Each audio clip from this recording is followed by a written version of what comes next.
네, 들어갈게요. 그래서 5번까지 했습니다.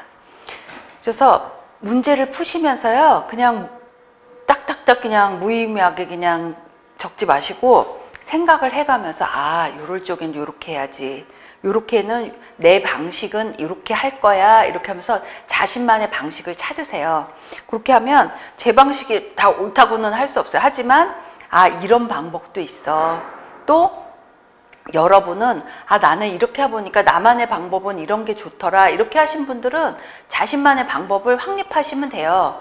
그러니까 그 방법이 문제를 많이 풀어봐야 돼. 그리고 이론서를 좀 꼼꼼하게 아주 찬찬히 잘 보신 분들이 이 문제를 보는 그 안목도 굉장히 높아진다는 거예요. 그러니까 딱 보면 답이 보일 때가 있어요. 그러니까 너무 막 안타까운 거예요. 막 그걸 끙끙 매고 있는 게 너무 참 안타까울 때가 있거든요. 그러니까 그러지 마시고 학습도 하시고 또 문제 푸는 방법도 터득을 하셔야 돼요. 그렇죠? 그러려고 지금 이론서 공부도 바쁜데 이 문제 푸는 것까지 지금 하고 있는 거예요, 사실은. 6번 보세요. 독도에 대한 설명으로 옳지 않은, 독도도 충분히 나올 수 있죠, 문제에. 1번, 일제는 1905년, 제가 답을 말해버렸어요. 1910년에 우리나라의 국권을 침탈하면서 독도를 자국의 영토로 편입시켰다. 그 연도는 1905년도예요. 이런 문제만 있으면 진짜 좋겠다. 왜냐면 시간 절약되잖아요. 1번에 그냥 답이 나와버리면. 근데 아무튼 간에 읽어보시자고요. 2번에 숙종 때 안용복은 울릉도와 독도에 출몰하는 외인을 쫓아내고 우리 영토임을 확인했다. 그렇죠. 숙종 때 안용복 굉장히 키워드잖아요. 사실 숙종의 그 업적 중에 하나가 또 이게 들어가요. 3번 독도는 울릉도의 부속섬으로 신라 시대에 우리 영토로 편입되었다. 맞아요. 그러니까 지금 보면 자원하고도 연관이 지어져 있어요. 울릉도가 몇 개의 섬으로 이루어졌다 뭐 이런 것들 있죠. 자원에 다 지금 나온단 말이에요. 그러니까 보면 국사하고 그러니까 역사하고 자원은요 한 프레임이에요. 그 안에 들어가는 거예요. 이 왕 때 이런 일들이 있었어. 이건 또 정치적인 얘기인 거잖아요. 안용복이 울릉도와 독도에 출몰하는 외인을 쫓아내고 이건 다 나라에서 할 부분이에요. 그런데 여기에서 또 만들어지는 이 왕이 재위하셨을 때 또 벌어지는 일들이 있어. 그게 자원이에요. 무슨 기념물일 수도 있고 건축물일 수도 있고 탑일 수도 있고 이렇게 되는 거죠. 그래서 제가 항상 학생들한테 국사를 딱 접고 자원을 보면 아무것도 기억나지 않고 자원을 보다가 또 덮고 보면 국사에서 아무것도 기억나지 않는 공부를 하면 굉장히 비효율적이라고 말해요. 저 같으면 이렇게 하죠. 숙종 때 이런 일이 있었어. 그러면 숙종하고 관련된 또 자원들이 나올 수 있어요. 이거 울릉도도 마찬가지죠. 왜냐면 어떤 일이 사건이 벌어졌으니까. 그리고 예를 들어서 고려 광종 얘기가 나온다. 광종 때 또 어떤 또 불상이 세워지기도 했어요. 그건 또 정치적인 맥락에서 또 세워진 거야. 그 불상이 지금 뭐가 돼? 국보로 또 승격됐어요. 보물이었다가. 그 부분에 대해서는 자원 설명하면서 제가 또 설명할 거예요. 그러니까 왕하고 뗄래야 뗄 수가 없어요. 지금은 뭐 개인이 뭐 무슨 건축물을 만들고 이럴 수도 있잖아요. 그런데 예전에는 거의 다 왕명에 의해서 아니면 무슨 뭐 그 지역의 필요에 의해서 만들어졌던 것들이 굉장히 많았단 말이에요. 대부분이었어. 그러니까 역사하고 자원하고요 동떨어진 게 그렇게 많진 않아요. 그냥 갑자기 나온 게 없다는 뜻인 거죠. 그러니까 맥락을 잘 보면서 공부를 할 적에 이것도 하나의 팁이에요. 숙종 때 이러한 일이 있었어. 자원 공부할 때도 이러한 것들이 있었어. 다 그걸 메모해 두면 나중에 정말 시험일이 다가오면 막 모든 게 막 붕괴가 되면서 막 기억이 안 나버린다. 왜냐면 그 마음이 급해서. 그럴 적에 그 노트를, 여러분의 보물 노트를 찾아보는 거예요. 그러면 기억이 날 수 있어요. 4번. 19세기의 조선정부는 적극적인 울릉도 경영을 추진하였고 독도까지 관할했다. 이거 맞아요. 그러면 독도에 대한 설명을 다 머릿속에 넣는 거야. 기록도 해놓고 독도는 이랬대 요걸 저 같으면 적어 놓겠어요. 노트에. 그런 다음에 독도 문제가 나올 때도 관광자원에서도 독도 얘기, 울릉도 얘기 나오죠. 그걸 통합해서 적어 놓는 거야. 찾아서 다시. 그러면 한꺼번에 여러 가지 이 독도에 대한 사항이 불어나면서 내가 공부하는 범위도 넓어지는 거예요. 그러면 국사 공부도 한 거고 자원 공부도 하게 되는 거죠. 그걸 원하는 거예요, 제가. 이 문제 딱 끝나고 나는 또 머리가 백직장이야. 아무것도 또 새하얘져. 그 다음에 또 다른 거 할 때는 어머 저번에 들었는데 그러면서 또 새로 시작해야 돼. 이렇게 하면 공부의 연계성이 없어져요. 그러니까 머릿속에 자꾸 연계를 시켜야 돼. 아 그때 교수님 그러셨어. 그거는 그거였어. 관광 개론도 마찬가지야. 관광 사업자들이 하는 일이 법규하고 다 관련된 거야. 그렇잖아요. 그래서 제가 무조건적으로 저 이론소 가르칠 적에도요. 시작을요. 절대로 법규부터 시작 안 해요. 개론부터 시작해요. 그게 하나의 공부예요. 그게 순서예요. 여러분이 관광학과에 무슨 다시 들어가신다가 편입을 하신다가 이런 경우에 보면 무조건 개론부터 공부해. 왜? 일단 베이스를 탄탄하게 해야 돼. 저 사업자가 무엇을 관광사업자가 예를 들어서 관광사업자들 뭐예요? 어떤 분들이에요? 여행업자분들 계시죠. 호텔업자 계시죠. 국제회의 기획업, 시설업 하시는 분들 계시죠. 의료관광 하시는 분들 계시죠. 무슨 항공업 다 관련되죠. 이런 분들이 에 대해서 모르면 절대로 법도 몰라요. 법에서 무슨 일하고 소용도 없어. 그렇기 때문에 개론부터 하는 거예요. 그래서 개론부터 공부를 하셔야 밑에 딱 베이스로 잡혀서 축척이 되는 거야. 축척이 돼야 거기에 모두 들어가고 못 들어가는 것이지 개론은 저편에 있어. 사업은 막 저편에 있는데 막 법규만 막 외우고 있는 거야. 그러면 전혀 관련성이 없어져요. 또 다른 공부를 시작해야 되는 거야.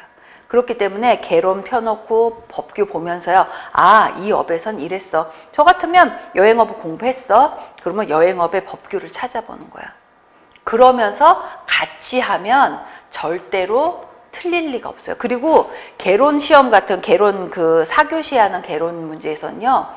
개론 문제를 보다 보면 갑자기 법 문제도 나와요. 막 역사 문제도 나오고 자원 문제도 나오거든요. 그게 개론이에요.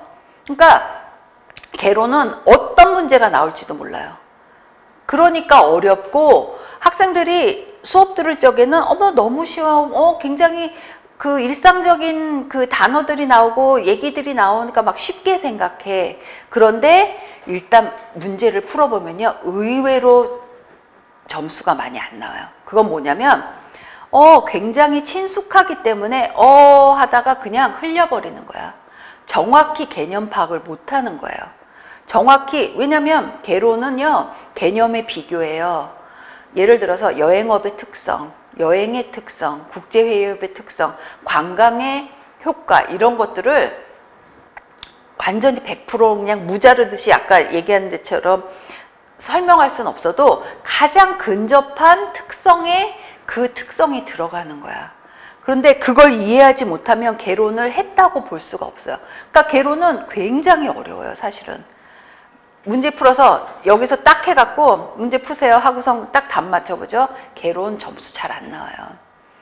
그러면 여러분이 쉽게 생각한 개론보다 어렵게 생각한 국사의 점수가 더 높을 확률도 높다는 거예요. 그건 뭐냐면 주의를 아주 깊게 보지 않았다는 의미도 있어요. 그러니까 여러분 뭐예요? 우리는 골고루 잘해야 돼요. 그리고 그 중에서도 배점이 높은 국사를 더 많이 잘하면 좋은 것이고 그렇잖아요. 필승 전략이죠. 그런데 골고루 잘한다는 건 어느 하나도 치우침이 없이 고른 밸런스를 갖고 공부를 하고 그 결과물을 내야 된다는 의미인 거예요. 당연한 거 아니겠어요? 저기 외국인들 모셔서 오시는데 나는 법은 하나도 몰라. 나는 개론의 그런 자원은 하나도 몰라. 이러면 절대로 모실 수가 없어요. 그렇기 때문에 밸런스를 맞춰서 점수를 놓는 공부를 하는 전략을 지금부터 세우셔야 되는 거예요. 전략 없으면요 여기 시험 통과 못해요. 어찌 보면 굉장히 쉬운 그 시험인데요. 어찌 보면 굉장히 어려워요. 실질적으로. 왜냐면 처음에 내가 3, 4개월 공부했는데 점수가 50몇 점이 나온 거야. 나 3, 4개월 공부했으니까 내년에 1년만 더 공부하면 나 한 90점 나오겠다 이래요. 그냥 혼자만의 그 생각이세요. 그런데 이게 내가 55점을 맞아서 안타깝게 59점 막 8점 모자라갖고 탈락을 했어. 자격증을 못 땄는데 그렇다고 해서 내년에 내가 70점을 맞으리란 보장이 전혀 없어요. 그 시험이 이런 시험이에요. 뭐 비교를 해서 좀 그렇지만 다른 과목 같은 경우는 사실 내가 올해 이만큼 했으면 좀 덜 했어. 그래서 점수가 미치지 못했으면 요 정도만 공부를 더 하면 올라가요. 근데 이 관광통역 안내사 시험은 그게 굉장히 맹점이야. 굉장히 내 실력이 고무줄일 확률이 높은 시험이에요. 그만큼 개념을 정확하게 이해하지 못하면 내년에 나왔다고 해서 내가 작년보다 더 나은 점수가 나올 거를 예상할 수도 없는 그 시험이 이 시험이에요. 그래서 어려운 거예요.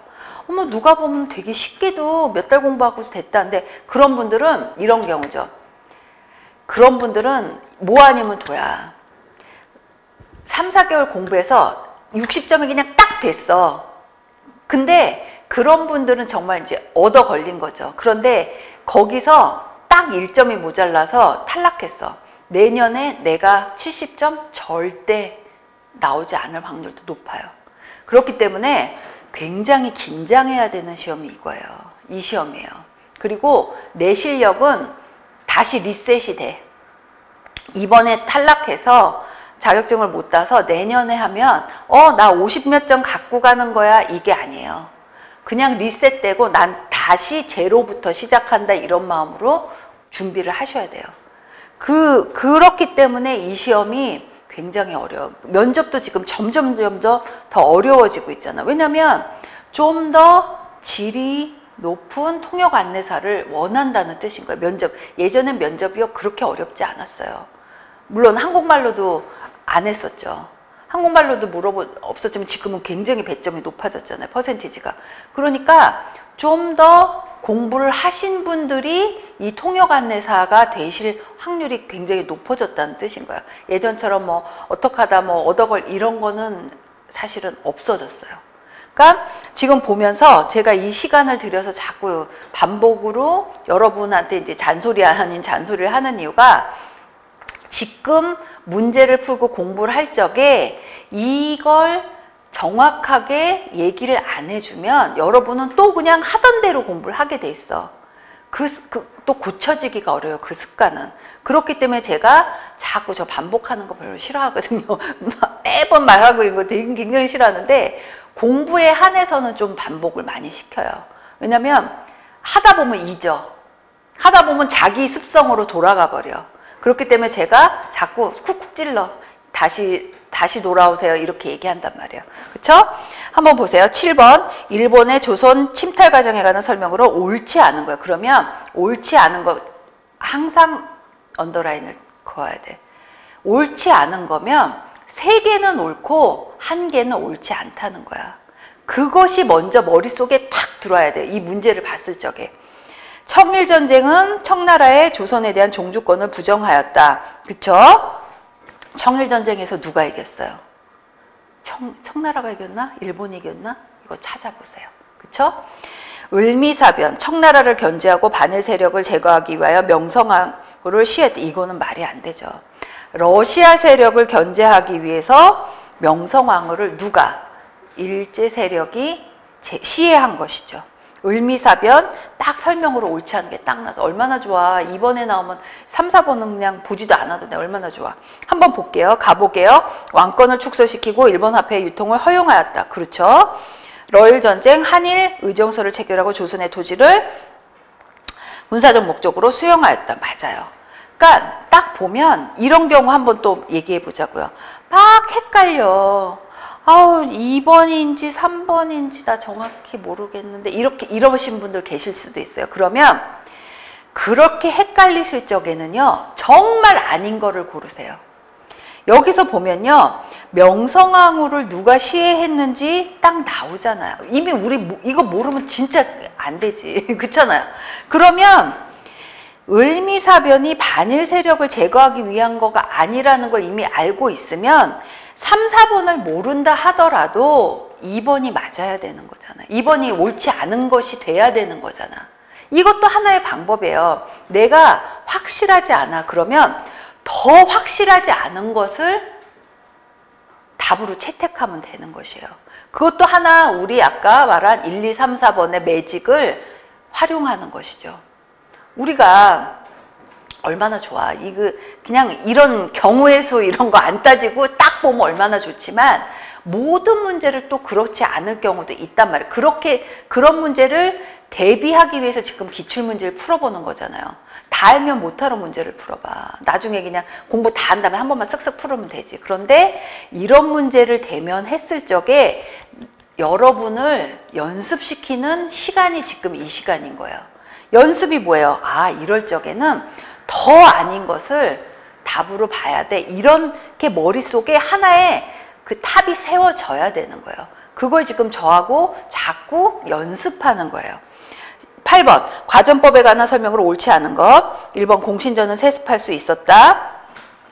공신. 그리고 경기지방에 토지를 지급하다. 이거 맞죠? 그리고 전세를 토지 일결당 미국 사두로 고정시켰다. 이것은 뭐예요? 전세를 토지 일결당 30두로 고정시켰죠. 이게 뭐예요? 이 3번 답 자체는 영정법이에요. 그러니까 과전법은 토지 일결당 30두를 징세한 거예요. 4번 국가나 주거나 반역을 하면 국가에 반환하도록 정할 때. 그렇죠. 왜냐면 당연히 그걸 받던 관리가 뭐 죽거나 아니면 반역을 저지른 사람을 어떻게 토지를 갖게 하겠어요. 토지 자체를 갖는 것도 아니죠. 사실 수조권을 갖는 거죠. 수조권은 뭐야? 그 토지에서 나오는 곡식들을 세금으로 징수할 수 있는 권리를 갖는 거예요. 토지를 갖는 경우는 그닥 많지 않아요. 그러니까 그건 앞으로 그 토지 제도에 대해서 얘기할 적에 다시 해요. 그러니까 8번에 3번 같은 경우는요, 영정법을 말하는 거예요. 과전법은 토지 일결당 30두를 말해요. 다음 페이지. 9번. 다음 사건을 시대순으로 바르게 나와요. 아, 시대 나와서. 그러면 아까 제가 얘기했죠. 연도를 탁 적어 놓는 거야. 그 방법이 제일 좋아, 우선은. 그런데 내가 그걸 잘 모르겠어. 갑자기 그러실 수 있죠. 평소에는 잘 푸시다가도 문제 하면은 막 그냥 눈앞이 깜깜해지고 이럴 경우도 있어. 그러면 정신을 바로 잡고 한번 보는 거예요. 강조의 변? 이건 몇 년도지? 묘총의 서경천도? 이자겸의 난? 그 다음에 윤관의 여진정벌. 아, 이게 뭐가 일변일까? 강조의 변이 1900년도예요. 윤관의 여진정벌이 1107년이에요. 그리고 이자겸의 난이 일어나서 1126년이에요. 그 다음에 묘청의 난이, 묘청의 난이라고도 하고 서경천도, 지금은 서경천도 운동이라고 많이 하죠. 그것이 1135년이에요. 이걸 우리 알고 있어요. 거란족이 문제 항상 나오는 게 고려 때 거란족과의 담판, 누구 윤관의 그쵸? 소전령과의 담판 지은 사람 누구? 이거 헷갈리면 굉장히 어려워요. 제가 그걸 지금 막 다 설명하기는 시간이 좀 부족하지만 아무튼 간에 그 고려 같은 경우는 굉장히 나라에 여러 가지 일들이 많이 벌어졌어요. 외세의 침략을 많이 받았단 말이에요. 그 와중에 고려 문제가 가장 많이 나오는 경우가요. 시대순이 가장 많이 나요. 왜? 침략도 많았고 단판도 벌렸고 뺏기도 많이 뺏었고 이랬단 말이에요. 그러다가 결국은 몽고 원의 침략으로 많은 나라의 어려움을 겪었죠. 그 시대순의 문제가 한두 문제는 꼭 나와요. 그렇기 때문에 고려 이론서 보실 적에요. 제가 정리를 딱 해놨는데 거기서 나온 서희 얘기, 그쵸? 강감찬 여러 가지 얘기가 나와요. 윤관의 그러면 그 내용들을 시대순으로 착 보는 거야. 그리고 언제 또 원나라, 그리고 끝에는 또 원나라죠. 원나라고의 여러 가지 침략과 뭐 원나라에서 침략하고 또 강화도 천도하고 또 뭐 여러 가지 많아요, 일들이. 그 문제에 대해서 지금 말하는 거예요. 그러면서 뭐 여러 가지 뭐 외척세력 이자겸 이 사람 이분 또 이자겸 하면 또 굴비 얘기가 나와야 되고 이렇단 말이에요. 그 시대 문제가요 꼭 여기서 그치는 게 아니고요, 또 나올 확률이 높기 때문에 제가 이 문제만 국한지어서 짓는 게 아니고 말하는 게 아니고 이 문제와 관련돼서 고려 쪽 그 시대별로 일어난 여러 사건들을 정리를 꼭 해두시란 말을 하는 거예요. 그렇죠? 9번의 답은 1번이에요. 10번, 신라가 삼국을 통일한 이후에 사회 변화를 옳지 않은 것은? 옳지 않은 거예요. 그러면 하나만 틀려. 1번, 유교 교육을 강화하기 위해 국학을 설치하였으며 지방 통치 조직으로 구주와 오소경을 두었다. 그쵸? 2번, 오부를 중국의 육전제와 비슷하게 개혁하고 관료전을 지급하였다. 그렇죠. 아무튼 삼국을 통일하면요, 일단 행정적으로 정비를 많이 해야 돼요. 왜냐면 이제는 완전히 통일이 이루어졌어. 고구려 백제 다 흡수했고 당나라 이제 축출했기 때문에 이제 뭐 해야 돼? 군사적 목적보다는 이 지금 통일한 나라들, 이 예전의 나라들을 다 유민들을 흡수해서 어떻게 같이 잘 살아가는 방법을 지금 제시를 해야 된단 말이에요. 그래서 통일신라 얘기가 나오면요, 거의 다 행정적 체계가 어떻게 바뀌었어, 융합정책을 어떻게 썼어, 이 얘기가 많이 나와야 돼요. 군사적 목적보다 이 얘기가 더 많이 나온단 말이에요. 3번, 신라의 신분제도인 골품제가 강화되고 진골귀족의 특권이 증대되었다. 통일한 이후에는요, 육두품 세력이 성장하고 진골 세력이 약화됐어요. 말기에는 육두품 세력이 약화되고 진골 세력이 강화됐지만 통일신라가 된 다음에는 지금 요게 반대란 말이에요. 그렇기 때문에 요 변화에 대한 문제는 꼭 나와요.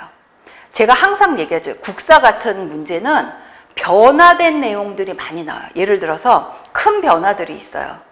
고구려, 백제, 신라가 위험에 빠질 때가 있어. 고구려가 망해가는 과정, 백제가 망해가는 과정 중에 어떤 왕의 어이없는 전사, 뭐 관산성에서 그러면서 전세가 신라로 역전되면서 이렇게 일어나. 그러면 그 통일신라 때 일어난 일들 있어요. 그리고 또 고려 때도 보면 또 일어난 일들이 있어. 그러니까 흐름이 바뀔 때가 있어. 그리고 없던 게 생기는 경우가 있어. 이런 문제들이 자주 나. 특히 조선 같은 경우도 전기 후기로 나눠져. 왜 자꾸 전기 후기로 나냐면 전기 때 생활상하고 후기 때 생활이 완전히 달라져요. 변혁의 문제는 항상 나온단 말이야. 그러니까 여러분이 공부를 할 적에 이거는 이거 그냥 무조건적으로 자동적으로 암기하지 마시고요. 아, 이때 무슨 변화가 이루어졌지? 마찬가지는 정치적 변화가 일면 또 미술 화풍에도 변화가 있어요. 아, 이때는 이런 화풍이 유행이었어. 이때는 또 이렇게 돼. 여러 가지 이런 일들이 벌어지는 그 변화의 포인트를 여러분이 잘 보셔야 돼요. 그런 문제가 국사에는 거짓 나와요. 그리고 4번, 중앙군을 9개의 서당으로, 지방군을 10개의 정으로 개편할 때. 이거 맞는 얘기죠. 그러니까 통일신라 때 어떤 일? 그건 뭐예요? 신라가 천년고도가 될 수 있다는 게 무슨 이유야? 통일을 했기 때문에 그렇게 이어졌단 말이야. 그러면 어떤 변화가 있었지? 통일하고 나서 그 다음에 말기 때 완전 막 멸망해가는 과정 속에 어떤 모습들이 있어서 어떤 세력이 일어나서 고려를 개창했지? 이렇게 자꾸 변화에 신경을 많이 써가면서 공부를 해보는 거예요. 11번, 우리나라의 한자 한문 수용에 대한 설명으로 옳지 않은 것은? 1번, 고구려의 이문지는 한문으로 육이라는 백권의 역사서를 편찬하였다. 근데 이문지는요, 신집이라는 역사서를 편찬하였고 육이는 작자미상이에요. 작자미상의 고구려 초기 역사서예요. 그러니까 벌써 답이 이미 나왔어.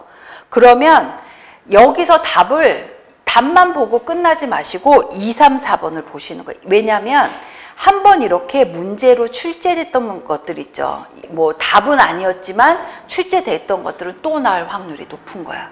2번 보세요. 임신서기석은 우리말 순서에 따른 한문을 기록했다. 이거 매번 나오는 얘기들이에요. 그러면 저 같으면 무조건 맞는 것만 찾지 말고 여기서 옳지 않은 거가 1번이죠. 그러면 2번의 내용을 보는 거야. 아, 이건 이렇구나. 그러면서 기록해도. 그러면서 다음에 나올 수 있는 가능성이 높기 때문에 별표를 쳐놓는 거예요. 3번도 마찬가지예요. 중국 양나라 옥편 문선 천자문 등이 전래되어 한문 전파에 크게 기여했다. 이런 것들도요. 하나의 특징이잖아요. 옳은 것들이죠. 이런 거 적어두는 거예요. 4번 광개토 대왕비와 사택지적비는 중국식 문장으로 작성되었다. 그렇죠. 그러면 정확하게 2, 3, 4번을 모른다 할지라도 보통은요. 이문진의 심집 이거 알고 있단 말이에요. 정확히 아는 걸 먼저 찝으세요. 그런 방법도 있어요. 왜냐면 우리는 모르는 거에 집착하는 게 아니고 아는 걸 잘 풀면 되는 거예요. 그것도 하나의 방법이에요. 12번 다음 내용을 시대순으로 바르게 나열한 것은 기억, 집사부의 장관이 시중의 역할이 강화된 것은 무열왕 때요. 태종 무열왕. 1900이 왜 나와? 그쵸? 무열왕은 654년에서 661년까지 재위하셨어요. 니은, 발해와 신라의 교통로인 신라도를 개설한 것은 발해 얘기 나왔어요. 신라도 나왔죠.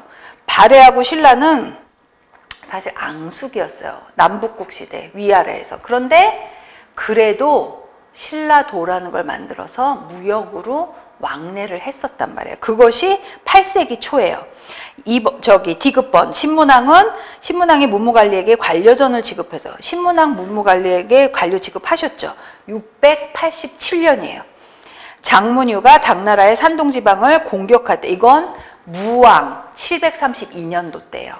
그렇게 보면 답은 기억, 디귿, 리을, 니은이죠. 집사부 얘기 나온 게 1번, 신문왕 얘기 나온 게 2번, 장문윤 얘기 나온 게 3번, 그 다음에 발해의 신라도 얘기가 내용이 나온 게 4번째 시기예요. 한번 적으시고 항상 옆에다가요 적어 놓으세요. 문제 푸실 적에 요거는 몇 년도쯤 적어 놓으시면요 나중에 헷갈리지 않아요. 왜냐면 그 시험 볼 적에는 굉장히 뭐든지 다 헷갈려. 내가 알던 것도 헷갈려. 그런데 옆에 적어 놓지 않으면요 머리로는 2번으로 알면서도 답은 3번으로 적을 수 있는 거예요. 항상 그거예요. 또 하나 얘기해 드리면 시험 보고 와서 항상 얘기하는 게 교수님 저 아는 문제 10개는 틀린 것 같아요. 이런 말씀 많이 하세요. 그게 뭐냐면 제가 보기에는 10개 넘어요. 아는 문제 틀린 게. 그건 뭐냐면 알면서도 그 당시에는 내가 왜 그렇게 생각했지 잘못 생각해서 틀린 문제들이 많다는 거예요. 그 오류만 줄여도요 이미 통과하고도 남아요. 10문제면 도대체 몇 점이에요. 그렇잖아요. 국사는 1.6점이고 다른 문제들은 0.8점이죠. 그렇기 때문에 아는 문제를 잘 알게 잘 맞추는 게 지금 중요해요. 내가 모르는데 나올 것 같은 문제들 괜히 그거에 또 신경 쓰는 학생들 계세요. 그러지 마시고 아는 문제를 정확하게 잘 맞추는 게 더 중요해요. 전략인 거죠. 왜 문제도 전략인 거죠. 그렇죠? 13번 밑주침 기구가 설치된 시기의 모습으로 옳은 것은 종이를 전문적으로 생산하는 관청으로 조지서를 설치하고 다양한 종이를 대량으로 생산하여 수많은 서적을 인쇄할 수 있게 되었다. 그러면 한번 보시자고요. 이 조지서 얘기가 나왔던 시기에 모습으로 옳은 것이에요. 1번 금속활자로 상정고금 예문을 인쇄할 때 이건 고려 인종 때예요. 그러니까 특히 고려 문제는요. 아까 말한 무슨 난의 얘기, 침략사 이런 것도 나오지만 굉장히 예술적으로 꽃피었던 때예요. 왜? 강화도로 천도에서 거기서 아주 그냥 고급 문화를 예술을 꽃피웠었거든요. 참 아이러니하죠. 아무튼 간에 그렇기 때문에 고려 문제가 나올 적은 예술 문제가 안 나올 수가 없어요. 무슨 직지심체 요절 여기 다 나오는 것처럼 인쇄, 그 다음에 청자, 굉장히 발달했어요. 그쵸? 그래서 1번은 고려 인종 때예요. 교장도감을 설치하여 전적을 간행하죠. 전적 아시죠? 서적하고 같은 맥락에서. 이때는 고려 선종 때예요. 3번 밀랍 대신 식자판을 조립하는 방안을 창안하였다. 4번 현존하는 세계 최고의 금속 활자로 만든 책이 간행돼. 이거는 고려 우왕 때죠. 그러면 답은 3번이에요. 보면 지금 조지서를 설치하고 다량의 이 인쇄술하고 그 다음에 식자판 조립하는 방안을 창안한 게 같은 맥락에서 온단 말이에요. 같이 외워두시면 굉장히 도움이 많이 될 거예요. 그쵸? 14번 다음 내용과 관련 있는 인물이 추진한 정책으로 옳지 않은 것은 딱 나왔네. 김효명은 공론정치 사림의 성장이 나왔는데 대표적인 인물 거의 한 분밖에 안 계세요. 사림의 성장 얘기하면요, 조선 중종 때 조광조 얘기가 안 나올 수가 없어요. 그런데 그 많은 학자들, 사림학자들, 그 성리학자들을 어떻게 외워 하시는데요, 의외로 조선 중기, 그러니까 후기 말고는, 후기는 무슨 북학파 이런 분들, 실학파 이런 분들 얘기가 나오고요. 그 전에는 유명한 학자가 그리 많지는 않아요. 굉장히 다 학문이 높긴 하시지만 대표적인 분이 그리 많잖아요. 그래서 여러분이 외우셔야 될 분들이 조광조, 그 다음에 그 후로 가서 뭐 이황, 이율곡 선생 이렇게 나오지만, 이렇게 사림의 성장이라는 말이 나오는 건 조광조하고 굉장히 관련이 높아요. 특히 보면 공론정치 뭐예요? 다 공론화 시키는 거야. 한번 보세요. 그리고 14번을 내가 이 인물이 정확히 누군지를 모르더라도 이 내용을 보면 아실 수 있죠. 경연을 강화해서. 경연이 뭐예요? 한마디로 얘기하면 왕, 임금님을 모셔놓고 가르치는 거야. 그래서 이거 되게 싫어하셨잖아요. 어떤 분 태종, 이방원 이분은 굉장히 싫어요. 그 경연도 막 회세하고 이랬어서. 왜? 그 내위에서 날 가르치는 신하들이 싫은 거야. 그러다가 세종 때 아주 경연을 활성화시켰죠. 아무튼 간에 경연의 강화 나왔어. 삼정의 개혁. 삼정을 개혁하려면 어떤 아주 거의 그 독재 비슷하게 밀어붙일 수 있는 사람이 필요해. 그러면 공론정치, 사림의 정치, 성장하고는 삼정의 개혁은 좀 아니지 않아요? 내가 아무리 이 인물이 누군지를 몰라도 삼정의 개혁은 뒤쪽으로 가야 돼. 조선 후기 쪽으로. 그렇잖아. 아무리 내가 삼정 아시잖아요. 전정, 군정, 황곡. 그쵸? 그러면 2번이 좀 그럴 것 같아요. 한번 3번 보시죠. 소학의 보급, 4번 박납회단의 시정 보면요, 2번의 얘기는 흥선대원군의 얘기예요.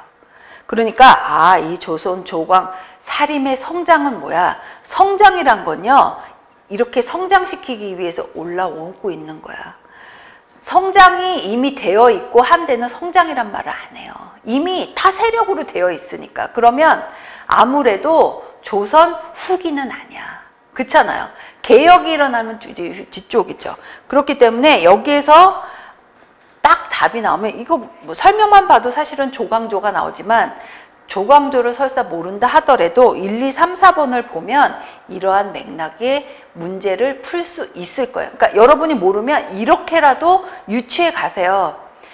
그렇다고 시간을 마냥 끌면 안 돼. 하지만 빨리빨리 가면서 조금씩 공부라도 하시면 이게 이거 아니구나 감이 오실 때가 있을 거란 거예요. 그러면 그 감은 언제 떨어지나요? 하시는 분들 계세요. 그러면 그건 인내하셔야 돼요. 문제도 많이 풀어보고 처음에는 그 감이 안 와.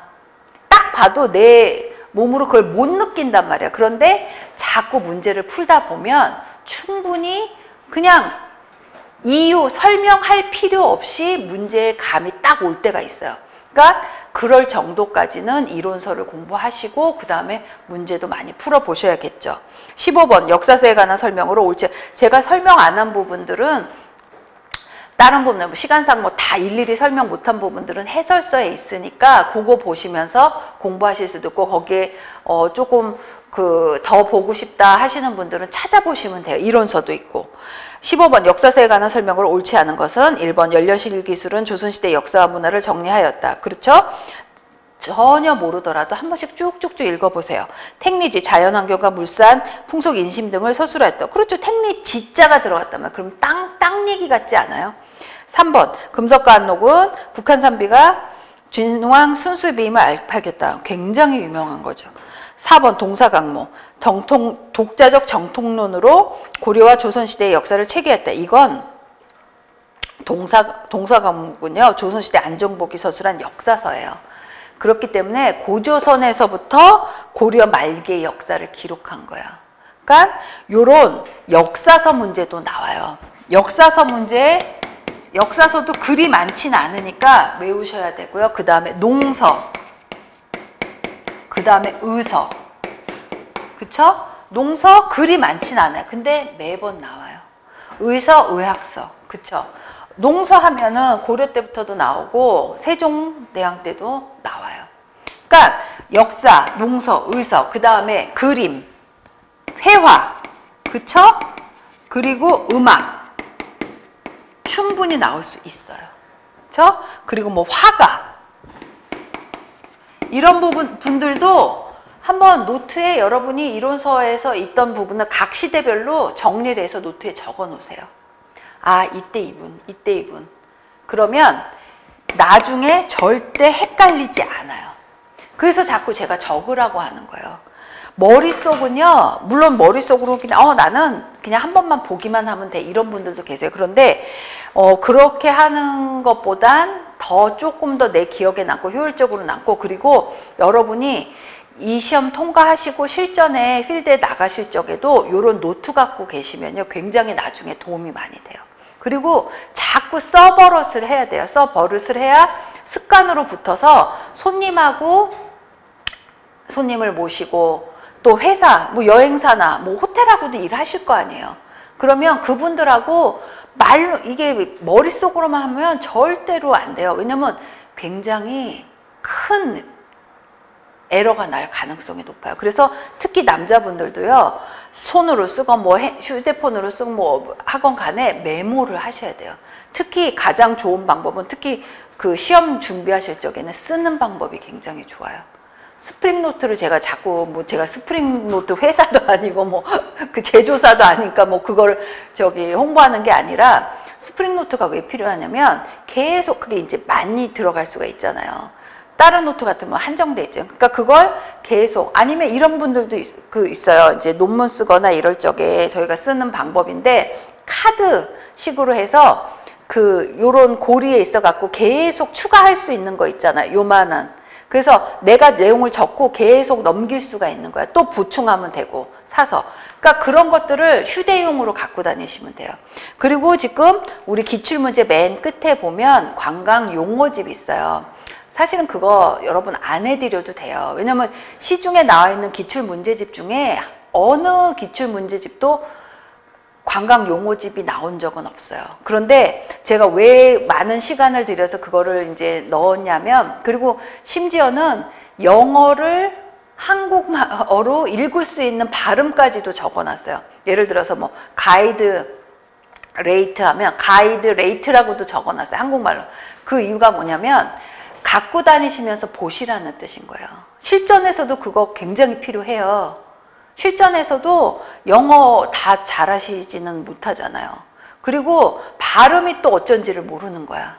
그런 경우엔 어떻게 돼? 필요해요. 그렇기 때문에 용어집을 따로 놨고, 지금 앞으로 나올 면접집에서도요, 면접에서도 더 그게 많이 나올 거예요. 왜냐하면 그게 면접 시험 볼 적에도 그런 문제가 충분히 나올 수 있어요. 왜냐면 실전에 필요하니까. 그리고 통과하시고선도 그것을 사용하시면 굉장히 도움이 많이 될 거예요. 그렇기 때문에 굳이 안 해도, 추가를 안 해도 되는 걸 제가 이제 아무래도 우리 그 학생들한테는 이것이 필요하지 않을까 해서 넣었어요. 그러니까 그걸 갖고 다니시면서 보세요. 갖고 다니시면서, 아, 요건 계속 외우면요, 그 중에서 문제 많이 나요. 특히 개론 문제하고 많이 나오거든요. 왜냐면 개론은 여러 가지 관광 사업에서 쓰이는 용어들에 대해서도 학습이 필요하거든요. 거기에 용어집에 나오는 걸 활용을 하시면 필기 시험도 준비하시는 거고 면접 시험도 준비하시는 거고 그리고 실전에서 들어가셔서 사용도 하실 수 있는 말이에요. 굉장히 중요해요. 그러니까 꼭 그거 보시면서 갖고 다니세요. 휴대용으로 해드리니까 그거 보시면 돼요. 이미 사셨으니까 뭐 보실 수 있죠. 그리고 16번 고려시대 문헌공도에 관한 설명으로 옳은 것을 모두 고른 것은 문헌공도는 1055년에 최충에 의해서 설립됐죠. 기역 국자감에 소속되어 있었다. 니은 문종 때 세운 구제학당이다. 사학 12도 중에서 가장 번성했다. 그렇죠. 장학재단을 두어 경제 기반을 강화했다. 요 문헌공도에 대해서 이론서에도 넣었으니까 찾아보세요. 답은 니은 디귿이에요. 그렇죠? 그래서 최씨 분들이 참 재주가 많으신가 봐요. 뭐 최충 무신 정권 때 무신 권력자들도 있었지만 굉장히 공부 많이 하신 분들 3최 있잖아요. 3최. 그쵸? 통일신라 때 그분들도 있었단 말이에요. 그러니까 보면 갑자기 학문을 하는 사람이 튀어나오진 않는 것 같아. 그러니까 하셨던 가문에서 또 이렇게 계속 가면서 하시는 것도 있고 계속 이제 살인 같은 경우도 마찬가지예요. 조광조에 의해서 조광조가 한 일에 대해서도 이론서에 들어가 있어요. 조광조가 하나의 기초를 세운 거예요. 사림이 성장할 수 있도록. 물론 조광조도 희생을 당해요. 하지만 그런 분들이 선구자로 나가서 했기 때문에 사림이 성장하고 사림은 계속 핍박을 당하고 계속 제거당하지만 그래도 계속 사람을 인재를 양성해서 올려보내니까 결국은 어떻게 돼? 정치를 또 장악을 하게 되는 거예요. 그러니까 그것에 의한 여러 가지 폐단도 많았죠. 분당 정치가 시작되고 이런 것도 있지만 또 학문적으로 보면 또 굉장히 사림의 역할도 컸어요. 그러니까 그것이 너무 과다하면 항상 문제야. 근데 과다하지 않을 경우에는 사실 굉장히 좋은 학문적 토대고 그 조선을 이끄는 또 힘이 될 수도 있는 것이죠. 17번 다음 페이지 다음 내용과 관련된 고려시대 기관은 법제 제정을 관장하였다. 중서문화선과 중추원의 높은 관원들이 함께 참여하는 회의기구였다. 그쵸? 이 기구는 식목도감이에요. 그럼 상서성은 뭐지? 상서성은 백관을 총괄하는 관아예요. 어사대는 뭐야? 어사. 그쵸? 백관 감찰하죠. 최근에 뉴스를 보니까 어사 박문수에 얼마나 유명하신 분이에요. 어사 박문수. 조선 때 정조. 그때 어사 박문수가 보냈던 서찰이 발견이 됐어.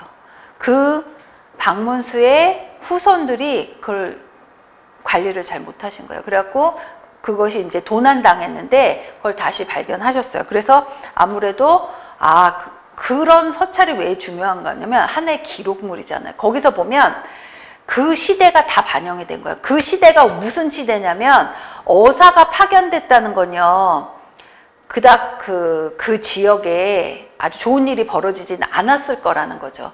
그렇기 때문에 거기 가서 실정을 보고 가장 왕이 믿을만하고 측근인 사람을 파견하는 거예요. 어사 박문수가 그런 분이었어. 그래서 그분이 가서 이런 점은 잘못됐고 이런 점은 어떻게 했다 이걸 이제 보고를 하는 거예요. 그러면 그 내용을 보면 그 시대에 대해서 가장 아주 정확한 내용들이 나오는 거예요. 어떤 마을은 굶어 죽게 생겼고 어떤 마을은 탐관오리가 있고 이런 내용들이 나오는 거죠. 그것처럼 적나라한 민낯이 어디 있겠어요. 그렇죠? 그러니까 어사대는 백관 감찰을 하는 기구였다. 3번 도병마사는 굉장히 중요해요. 도평의사사, 도병마사. 국가의 군사기밀과 국방의 주요 사항을 회의하던 합의하던 기구였다. 이렇게 보시면 돼요. 그래서 이 기구는요. 특히 고려 때 기구들, 중앙정치 기관들 다 그거 외우셔야 돼요. 굉장히 중요해요. 그렇죠?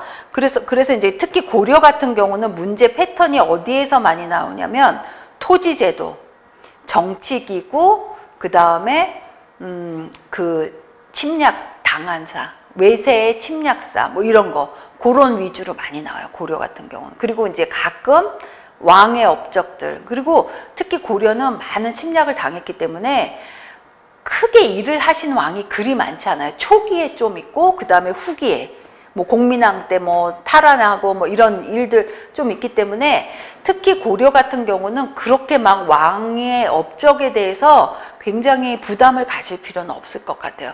나올 부분이 뻔해요. 지금 얘기한 정치기구, 그 다음에 무신 정권 때 일들, 침략 당한사, 뭐 침략사, 그 다음에 여기나 뭐 토지, 앞으로 이제 토지제도 이런 것들. 왜냐면 고려 때 토지제도가 굉장히 세분화됐었거든요. 그쵸? 18번. 그래서 17번은 답은 식목도감이에요. 18번 우리나라 의학사에 관한 설명으로 옳은 것을 모두 고른 것은 의박유치는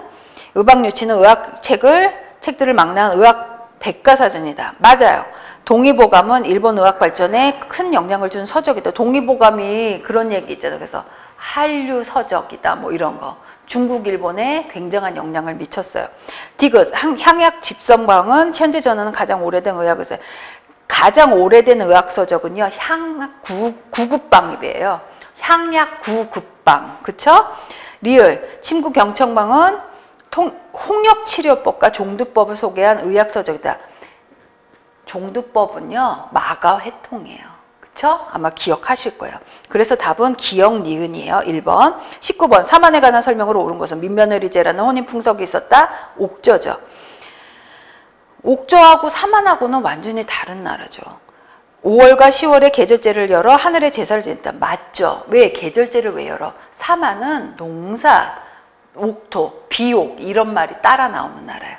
그리고 마한에는 목지국의 지배자가 진왕으로 초대되죠. 맞죠?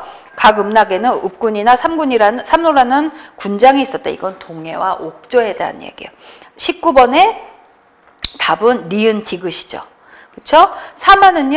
사만의 군장은 신지읍차예요. 기억하셔야 돼요. 20번 우리나라의 문화가 일본에 전래된 순서대로 바르게 나열한 것은 이건요. 왕인이 천자문과 논어를 가르친 건 근구수왕 때예요. 4세기 후반. 담징이 종이와 먹의 제조 방법을 전한 건 영량왕 때예요. 610년. 놀이사치계가 불경과 불상을 전한 건 성왕 때, 성왕인 552년 때예요. 심상은 화엄 사상을 전해 일본 화엄종을 일으키는데 영향을 줬다. 이건 성도광 때예요. 736년이죠. 답은 20번의 답은 2번이에요. 요거 꼭 찾아보셔야 돼요. 그쵸? 21번 고려시대 광종의 업적으로 옳은 건 광종. 빛날 광. 근데 미칠 광이라고도 하죠. 아무튼 간에 정말 이때는 정말 무섭게 할 수밖에 없을지도 모른다는 이해가 가는 왕이에요. 많이 나왔죠. 그 드라마로도 나오고. 기역, 광덕, 준풍 등의 독자적인 연호를 사용하셨죠. 그리고 자신을 황제로 칭하고 개성을 황도로 격상시켰어요. 디귿, 관료들의 위계질서를 확립하기 위해 백간의 공복을 제정하였죠. 그리고 리을, 개국공신과 지방 유력 호적을 제거하였죠. 완전 제거. 그쵸? 21번에 광종의 업적은 1번이에요. 일제감정기에 관한 설명으로 옳지 않은 것. 1번 총독부를 설치하고 총독을 군인으로 임명하여 무단전배를 추진하였죠. 2번 경찰 업무를 헌병이 담당하도록 하여 치안사법 행정에 관여할 수 있도록 하였어요. 일제시대 때 영친왕을 강제로 일본에 이주시키고 친일적인 관료들에게 자기를 내렸었어요. 4번 일본식 교육을 확대하기 위하여 사립학교를 늘린 게 아니고 국관립학교를 늘렸어요. 요거 일제강점기 때 벌어진 일들을 잘 찾아보세요. 23번 조선시대 법률제도에 관한 설명으로 옳지 않은 것은 1번 노비에 관련된 문제는 어디에서 처리해서 노비 관련 문제는요. 벌어진 그 여러 가지 분쟁들이 있을 수 있잖아요. 이런 것들은 장례원이라는 데서 처리했어요. 23번의 답은 1번이에요. 다음에 설명하는 시기에 사회상으로 옳지 않은 것은 설명하는 거 잘 보세요. 농민이 밭에 심는 것은 곡물만이 아니다. 모시, 오이, 배추, 도라지 등의 농사도 잘 지으면 그 이익을 헤아릴 수 없이 크다. 도회지 주변에는 파밭, 마늘밭, 배추밭 등이 많다. 논에서 나는 수확보다 그 이익의 10배 다른. 이건요. 조선 후기예요. 조선 후기 때 냄새가 딱 나지 않아요. 왜냐면 전기 때는 이런 말이 나올 수가 없어. 정약용의 경세유포에 나오는 거예요. 북학파, 실학파 이런 분들 있죠. 그 중에서도 그 정약용은 중농학파셨죠. 보면 이때 사회상을 말하는 거야. 이런 저서 말이 나올 수 있는 사회상이 어땠냐. 보면 옳지 않은 것을 말하래. 옳지 않은 것이 뭐예요? 1번 민간인에게 광산채굴을 허용하고 세금을 징수할 때. 이게 조선 후기 때 벌어진 일들이야. 2번 소장료를 내는 방식이 일정 비율에서 일정 액수로 내겠다. 그렇죠. 그리고 포구를 겨점으로 선상, 객주, 여각 등이 활발하게 상행위가 이루어졌다. 맞아요. 이게 조선 후기의 변혁이에요. 제가 그랬죠. 변혁이 일어난 것 문제에 항상 이 문제요. 굉장히 자주 나와요. 굉장히 자주 나온다는 거 이게 중요하다는 뜻이에요. 하나의 흐름이 바뀌었다는 거예요. 사회상에. 4번 경제가 발달하여 건원중보, 사만통보 등의 화폐가 널리 유통됐다. 이건 고려시대 얘기예요. 그러니까 이거는 경제가 발전해서 고려 때 이게 유행했다, 이게 유통됐다, 이게 아니란 말이에요. 이 권원중보는 고려시대 얘기예요. 그러니까 경제가 발달한 건 조선 후기 때 얘기고 권원중보 얘기는 고려 때 얘기예요. 25번 밑줄 친 기여광의 업적으로 오른 것은 이건 규장각 얘기 나와서 규장각 얘기 나오면 묻지도 따지지도 말고 정조의 얘기예요. 그쵸? 규장각은 본래 역대왕의 글과책을 수집 보관하기 위해 왕실 도서관의 기능을 수행하기 위해 설치되었는데 왕은 비서실의 기능과 문항 기능을 통합적으로 부여하고 과거 시험의 주관과 문신교육의 초계문신이라고 하죠. 아, 초계문신은 찾아보셔야 돼요. 완전 가장 총애하는 신하 집단이죠. 연구 집단. 초계 문신교육의 임무까지 부여했다. 이게 정조의 업적이에요. 그러면 정조의 업적을 한번 보자고요. 의정부와 상군부의 기능을 회복할 때 이건 흥선대원군이에요. 군역의 부담을 줄여주기 위해 균역법 하면 영조죠. 3번 왕조의 통치 규범을 재정리하기 위해 속대전하면 영조의 편찬. 영조 때 편찬하셨어요. 수령이 9년 단위 항약을 주관하여 지방살림의 영향력을 줄였다. 수령의 권한을 확대시킨 분은요, 정조의 업적이에요. 굉장히 중요해요. 이거 문제 나올 수 있고요. 요 내용이요, 이 내용으로 10개는 문제가 나올 수 있어요. 굉장히 중요한 문제이기 때문에 꼭 체크해 두세요. 그렇죠? 오늘 여기까지 할게요.